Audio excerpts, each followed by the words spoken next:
Montería y arte son dos palabras que hoy no son muy populares juntas. En este video vas a descubrir una ciudad llena de arte y de artistas.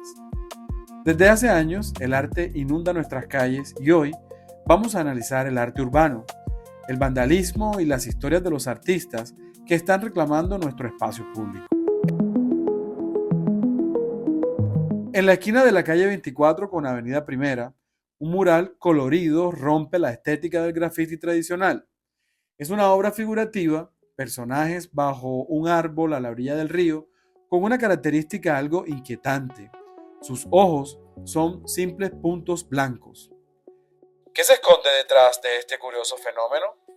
Antes de que Mónica Garzón, la autora del mural, nos hable sobre la vandalización de esta obra, debemos entender que el arte en la calle está abierto al diálogo y a la intervención de cualquiera. Yo no lo podía creer porque yo estaba en mi hamaca, que es donde yo me inspiro. Entonces yo estaba allí y le dije yo a Marta Velázquez, que fue la que me prestó la pared: ¿te tomaste la foto en el mural? ¿Qué tal? Me dijo Marta: ay, Moni, estoy más triste porque me fui a tomar la foto y resulta que le rayaron todos los ojos a los personajes, a los artistas. O sea, yo en ese momento decía, o sea, ¿quién carajo? O sea, algo que está bien pintado, que es para la ciudad, que es para la misma persona que lo rayó. ¿Por qué se hace ese mal y hace ese mal al arte, a las personas que pinté? Porque es me pareció como medio un sacrilegio. No tuvo ni siquiera el poquito de reflexión de lo que estaba haciendo, de un tiempo que nosotros le dedicamos a eso grande, de un sueño que hicimos realidad. No tuvo ni un poquito de pensamiento más hacia lo bueno, sino hacia su resentimiento, no sé, yo pienso que son personas que son revolucionarias, que quieren llamar la atención, pero así no se llama la atención. No sé si se quiere hacer el intelectual, será un escritor que tenga que ver algo con la parte intelectual, porque creo que un artista plástico no lo haría. Un artista plástico respeta demasiado la imagen. No es una cosa personal, es una cosa de rebeldía, rebelde sin causa, o de cosas que están mal enfocadas. El mural se llama Una sola cosa. Allí traté de unir dos series que yo traía anteriormente, que era la parte social, que eran las reuniones sociales, y la última serie, que es la del Sinú, que era Una sola cosa. Entonces quise hacer un homenaje a los artistas locales que ya se fueron y que eran amigos o que estuvimos compartiendo muchos momentos juntos, entre los eventos, los talleres, la amistad, etcétera. Y quise hacer este como un homenaje para que la nueva generación pudiera conocer estos personajes y no se quedaran como casi en el aire. Mi mural estaba dentro de lo normal, siendo una idea muy buena, pues. Pero ahora están tachados los ojos, entonces la gente como que no entiende eso ahora. No sé si en un futuro sí lo van a entender, porque el arte va entrando con fuerza en las redes sociales, los distintos conceptos, las cuestiones modernas. Yo lo acepto, aunque te digo, yo una de las cosas que más me gusta en un retrato es la mirada, la expresión, y la mirada estaba bien lograda de cada persona. Los ojos tienen toda la expresión del alma, y ahora el alma para él es el blanco y ya. Mira, y a muchos artistas importantes, a Basquiat, Cacerolo, a muchos artistas importantes en todos los lugares del mundo les ha pasado eso. Y entre más contestatarias a la obra, entre mejor, más le dan ganas de vandalizar. Entonces, o sea, a eso está expuesta una obra urbana. Y yo lo sabía, pero yo dije, no tan rápido. La intervención ajena no es rara. Históricamente, casos como el de Banksy y Robo en Londres demuestran que un solo trazo puede desatar una batalla. Banksy pintó sobre un mural de robo intacto desde 1985 en el Regent's Canal, rompiendo todos los códigos de la calle y desatando una guerra de intervenciones que duró años. Esto nos da el contexto para escuchar a los expertos sobre lo que sucede en Montería. Determinar si fue una intervención consciente o si constituye el diálogo de la obra con la calle o con la ciudad viva, pues es un asunto, digamos, hermenéutico, que corresponde a la manera en que cada quien vea no solo el arte, sino a la ciudad. para mi criterio personal, hay una intervención supremamente interesante del mural. Yo conocí a Fernando, por ejemplo, y a mí me parece sumamente interesante que solo los ojos de Fernando no hayan sido ni los de Raúl. Entonces ahí hay una cosa, sí, ahí hay algo. Yo creo que lo peor que pudo haber pasado frente a esa situación, digamos, en el mundo del arte, termináramos teniendo al alcalde, digamos, asumiendo la tarea de perseguir a quien intervino la obra, ¿cierto? Porque es que eso no solo recuerda épocas no muy lejanas en las que casi la totalidad de las manifestaciones artísticas y culturales fueron perseguidas en esta ciudad, sino que destruye totalmente no solo la obra, sino cualquier diálogo posible con ella, ¿cierto? Y además destruye el prestigio del artista. Esto obviamente es un criterio personal. Debe cuidarse mucho de que, o más bien un artista debe cuidarse de que su obra termine siendo usada propagandísticamente por cualquier institución, sobre todo por el Estado, ¿cierto? Y entonces yo creo que aquí hubo un acto de propaganda, no digo que haya sido consensuado con el artista, pero yo sí creo que el alcalde aprovechó para hacer un acto de propaganda y tal, y resultó mal. Resultó mal porque la discusión y el diálogo que se generó a raíz de la intervención, yo creo que sí nos sirvieron para entender muchas cosas, no solo del momento en el que se encuentra el arte en la ciudad, sino también de la ausencia y de la falta que nos hacen espacios para la crítica y para el diálogo entre los actores del universo artístico. Bueno, yo lo veo como una manifestación natural que se hace sobre una obra que es de arte público, que se hace en el espacio público, pues que es normal que ocurra y pienso que beneficioso también para la ciudad, que haya una manifestación de respuesta o de debate o de expresión pública, política, no sé de qué naturaleza lo habrá querido hacer la persona que lo hizo, pero sí expresa como un diálogo y un intercambio de lo que ocurre en la ciudad. Cuando ocurrió yo pues me sorprendí, pero también me pareció chévere que ocurriera porque pensé que algo ya estaba pasando.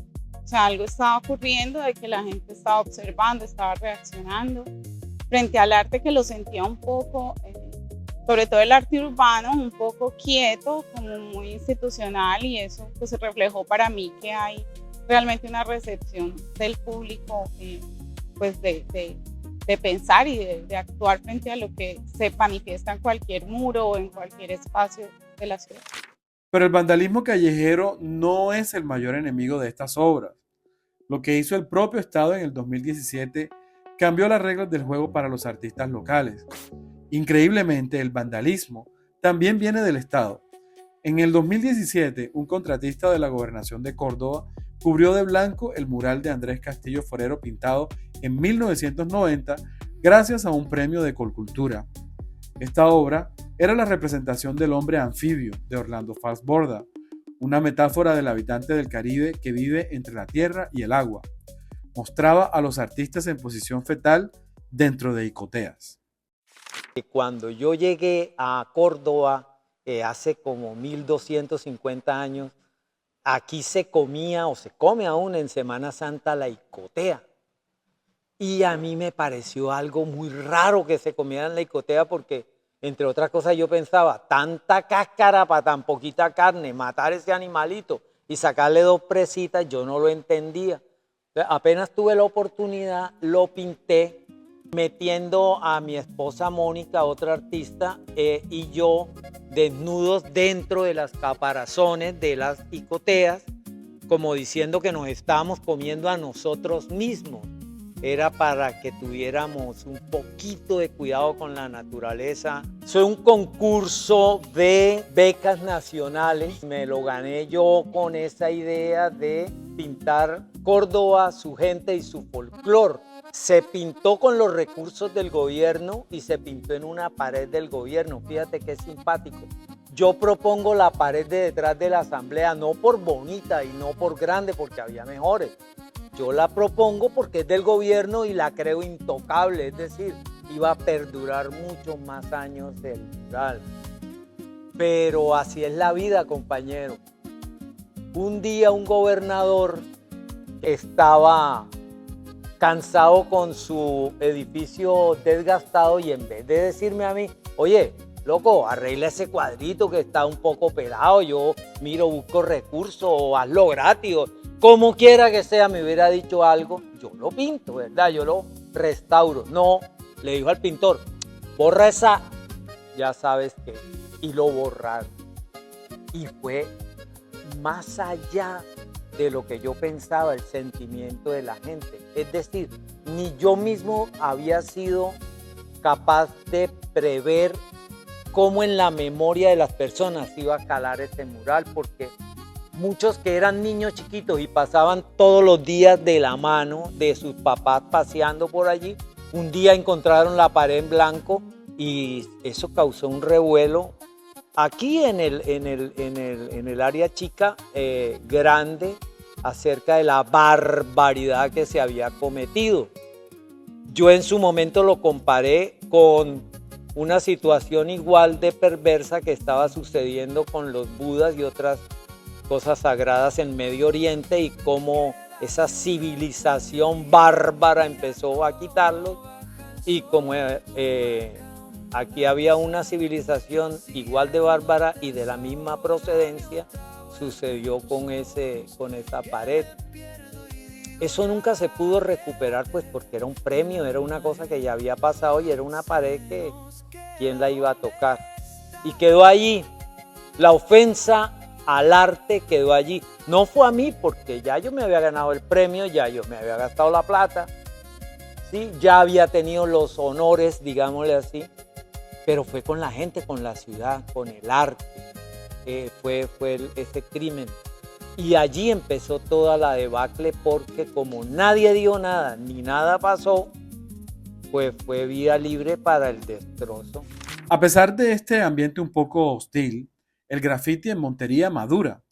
Artistas como Alejandro Páez Malamano están fortaleciendo su marca personal e identidad creativa en muros algunas veces públicos y otras veces privados, fomentando el amor por el graffiti y la aceptación de este como arte real. Movimiento de street art en Montería, claro, digamos que sí se puede decir que existe. Habemos, digamos, en este momento pocas personas que realmente estamos enfocando nuestro trabajo precisamente a ese tipo de arte. Pero de todas maneras no quiere decir que no exista, porque poco a poco hemos venido evidenciando, pues yo, otros compañeros como pioneros, que se está generando como eso. Hay más pelados, hay más gente que está como que muy interesada y está saliendo a la calle, está explorando como esos nuevos terrenos de expresión artística, precisamente que te permite eso, mostrarte en la calle. ¿Y qué pienso? Pues nada, que va como en crecimiento. Así como en cualquier otra ciudad, sea pequeña, sea grande, se va generando el movimiento. Montería está totalmente rezagado con respecto incluso a otras ciudades también intermedias o pequeñas, capitales, donde aquí tú no encuentras una casa de la cultura, no encuentras un espacio como un Bellas Artes. Y nada, yo creo que eso responde así inconmensurablemente la pregunta. O sea, si no encuentras ahí como esos espacios, ¿qué puedes pensar tú del valor que se le aporta? Nada, también por parte quizá de nosotros que somos, pues yo ahí me incluyo como pioneros desde el street art duro. Aquí en Montería también como que genera más escuelas. Entonces, bueno, tal vez nos ha faltado un poco de articulación hacia como lo que ya venimos dedicándonos a eso, con ONG o entidades. Total, es que lo interesante es eso, generar escuelas. Proyectos como Cerro a la Lata demuestran que el arte es una herramienta de cambio. Colectivos y empresas se han unido para llenar de color el barrio Alfonso López, un sector complejo que carece de servicios básicos como agua y alcantarillado, convirtiendo la estética en una forma de visibilidad social. Bueno, Cerro a la Lata es un festival de arte y muralismo que se ha realizado en Montería, en el barrio Alfonso López, en el sector El Cerro. Se ha realizado ya en 2 ocasiones, en el año 2022 y en el año 2024, obviamente con la intención de seguirlo realizando, al menos pues cada 2 años tipo bienal. Sí había un propósito en que se debía hacer dentro de un programa, se debía hacer una actividad social artística, y en ese momento se empieza a pensar dónde, cuándo, cómo. Y uno de los artistas dice, hey, yo siempre me he imaginado como ese sector del cerro, lleno de murales, qué bacano sería. También quizás muy influenciado por toda esta visión hacia la Comuna 13 en Medellín. Eso también inspiró un poco. Cuando se llegó, la primera reacción fue de incredulidad. ¿Por qué? Porque este es un sector donde han llegado muchas personas a prometer muchas cosas. Y de repente nosotros éramos lo mismo, otro grupo de personas prometiendo algo. Muchas puertas cerradas, la gente como que no entendía. Y mira, en la primera edición, casas que de verdad nos hubieran autorizado 5, se terminaron pintando 13 dimensiones. O sea, cuando empezaron a ver la acción, cuando empezaron a ver qué era lo que se estaba haciendo, más personas empezaron a llegar y decían, hey, vengan acá, es que yo no sabía cómo era eso que ustedes me habían preguntado, pero yo ahora que lo estoy viendo, sí quiero que pinten mi casa, vengan. Y no es cuestión de pintar la casa, era obviamente pues más que todo hacer el mural. Sí quiero que pinten en mi casa un mural. Una de las cosas que a mí más me impactaba es que cuando los niños empiezan a ver que hay artistas pintando y pintando unas cosas maravillosas en las paredes de sus casas o la del vecino al frente o algo, los niños empezaron a sacar sus cuadernos, empezaron a pintar. Entonces, desde el primer instante se notó como ese cambio o como esas ganas de querer mostrar de, hey, los niños, de, hey, yo también tengo un lado artístico. Yo también quiero llegar a pintar así como esto que estoy viendo al frente de mi casa. El festival también ha ayudado a cambiar como esa visión que se tiene del sector. Es un sector que claramente ha estado muy estigmatizado y uno lo entiende, pero haber realizado el festival abre las puertas a que la gente en los días del festival o cuando se hacen otras actividades, a que la gente de afuera también venga y conozca y se eliminen pues esos paradigmas, esos estigmas que se tienen de aquí, ¿no? De que es que haya esto y no sé qué. Cuando yo fui a venir aquí la primera vez, a mí la gente me decía, tú vas para allá, eso no es peligroso. Yo decía, no es peligroso. El cerro está lleno de verdad de gente divina y súper receptiva que cuando tú llegas salen es a correr, a abrazarte y salen con los brazos abiertos. Entonces siento que ha influido también mucho de esa manera, en la manera en cómo desde afuera se puede llegar a percibir el barrio. Antes de pasar a nuestra reflexión final, lo que verás a continuación resume por qué estas paredes son en realidad el espejo de nuestra sociedad. Si yo comparo Montería, la Montería de hoy, a la Montería hace 10 años, de verdad un aplauso para todos los que están en el medio artístico, porque siento de que hoy en día hay más manifestaciones y con mayor frecuencia, ¿ya? Eso yo siento de que es un paso grandísimo y que también la gente ahora valora más estos espacios. Sí hay. Lo que pasa es que ocurre algo, pues digamos a nivel nacional y pues también mundial en el que ya el graffiti o la expresión en las paredes y la expresión pública se ha vuelto un poco institucional. Yo viví una época en la que se veían grafitis, que eran, pues digamos, frases, expresiones, símbolos o manchones en las paredes, pues que sí, que había como una reacción muy política o muy, digamos, de rebeldía del ciudadano frente a lo que sucedía en la ciudad. Pero ahorita sí hay mucho, pero está como muy institucionalizado. Ya digamos, los funcionarios o las mismas instituciones se toman los muros y los van como asignando a ciertos artistas, ciertas personas para que los pinten como si hubiera que pedir, digamos, un permiso para hacerlo. Sí hay muchas zonas de Montería que están pintadas, que están muy bonitas, pero siento que son espacios que están muy curados. Son espacios donde está muy bonito el paisaje, muy correcto, esto va aquí, tan. Pero sí siento que le falta como una más manifestación de esto que genera el arte, que es como poner a pensar, de incomodar, de hacer ver o de decir lo que se dice abiertamente, pero que nadie lo dice de verdad, ¿verdad? Entonces siento de que sí hace falta más manifestaciones en ese sentido, de que generen esa incomodidad, de que cuestionen, de que tú pases y que incomode, o que te haga pensar, que te haga ver las cosas también desde otro punto de vista. Se han adueñado o han copado la gran mayoría de paredes como interesantes. Han realizado como instaurado un solo estilo y como que se han dedicado a tomar como la gran mayoría de paredes, no sé, contrataron digamos como a un mismo artista y han rellenado toda como con poca diversidad, por decirlo así, como que con un mismo estilo que está chévere, sí, igual, claro, ese artista está totalmente interesante de que lo apoyen, pero también como que no han contado con otros artistas para desarrollar pues otras temáticas, también otros estilos. Al final, más allá del vandalismo y del desconocimiento institucional, el arte urbano es el pulso vivo de esta ciudad. Entre la controversia y la resiliencia, estos muros se han convertido en un archivo público que expone nuestras tensiones sociales, pero también muestra nuestra gran creatividad y talento.